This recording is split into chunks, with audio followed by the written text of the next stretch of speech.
We definitely tend to think about dogs when we talk about panting or breathing heavy, but some panting in cats is completely normal. An excessive amount of panting or heavy breathing could be a sign of a serious health complication. So if you notice your cat panting or breathing heavy, you're gonna wanna monitor them closely to decide whether or not you need to seek veterinary care.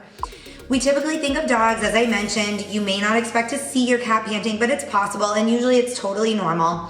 Panting in cats looks similar to panting in dogs, so you may notice that your cat has his mouth open, that his tongue's hanging out slightly. You will be able to see the breathing, you'll be able to see the chest rising, and you'll also be able to hear it if you listen at short, shallow breaths that you would typically associate with dog panting. Obviously, because it's in a cat, it's gonna be on a much smaller scale, so it's not gonna be as loud, and you may have to watch a little closer to see the chest rising, but it's gonna look very similar to panting in dogs. If your cat has been playing hard, spending time outside on a warm day, if they're stressed by a certain trigger, these things similar to dogs, these are going to possibly cause panting. So if your cat comes in from outside on a hot day, they lay down on the floor and you notice some brief panting, that's normal. If your cat is stressed, say they're chased by another animal, maybe they've just been given a bath or done something that's particularly stressful, if you're at the groomers, if you're at the veterinarians, something like that, you may notice a little bit of panting, and that stuff is completely normal.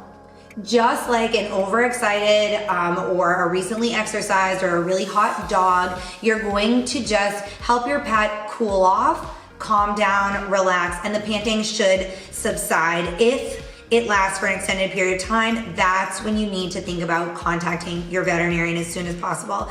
As I mentioned, help your cat say cool down if it's a hot day. Get them into a nice quiet area. If your cat is snuggly or likes to be around people, pet your cat, talk to them in a soft voice, try to calm them as quickly as possible. And if the panting's not subsiding within a few minutes, say 10 to 15 minutes after a stressful event or coming in from the heat or something like that, that's when you should start to think about, okay, maybe this is a sign of something else. So other symptoms that you should be watching for would be coughing, if your cat hasn't had much of an appetite or they haven't been drinking as much as normal lately. Lethargy, that's just uncommon. Obviously cats, they tend to sleep more and they tend to be a little bit lazier than dogs, but if you notice your cat being even extra lazy or a little bit more lethargic than normal, any kind of choking or gagging, it may sound like when your cat is passing a hairball, but they're doing that frequently or doing it while panting. Pale or a bluish tint to the gums, that's something to look for. If you are suspect that something else is going on, check the gums and see about that. Fever would be another sign. I have made another video talking about cat fevers, if their ears feel hot, if their gums are pale, if, the breathing excessively, those can be signs of fever. So I have made a video on checking your cat's temperature, and be sure to check that out if it's something that you would like to do at home. I think it's great information that every cat parent should have. So click the link below and that will take you there. But fever accompanied with the panting is definitely a cause for concern. If it isn't caused by heat, stress, or excessive activity, something like that, if the panting just comes out of nowhere and you can't figure out why your cat's doing it and you wait for about 5 to 10 minutes and the panting's still happening, this is when it's really important to reach out to your veterinarian. It is an absolute must that you seek veterinary attention. It could be a sign of a really serious health condition. Certainly not something to panic about from the get-go, but definitely something to have checked out. Things like asthma, congestive heart failure, respiratory infections, heartworm, all, panting could be a symptom of all of those conditions. So definitely something to reach out to your vet and just say, hey, this is what's going on, and allow them to guide you on, do you go to an emergency clinic? Do you take your pet in? What would they have you do? So definitely a phone call to your veterinarian is warranted at that point.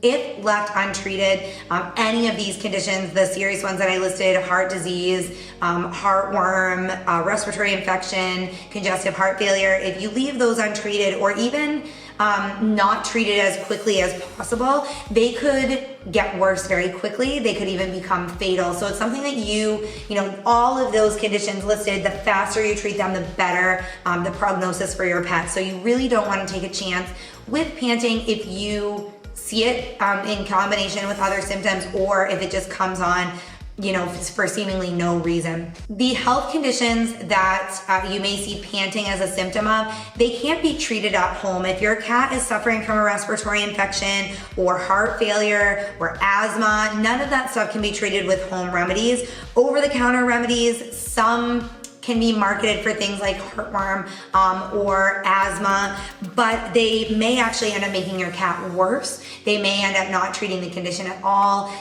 They are not something that you should just try without seeking veterinary care. So the first thing you should do is have your cat examined. The best thing, contact your vet, get a consultation. As I said, they may, if they don't have an opening or it's close to closing time or something, they may recommend an emergency vet in your area. But the best thing to do would be to seek veterinary care, and they can guide you from there. They may do some testing to try to figure out what's going on, what's causing the panting, and be able to guide you in treatment after that.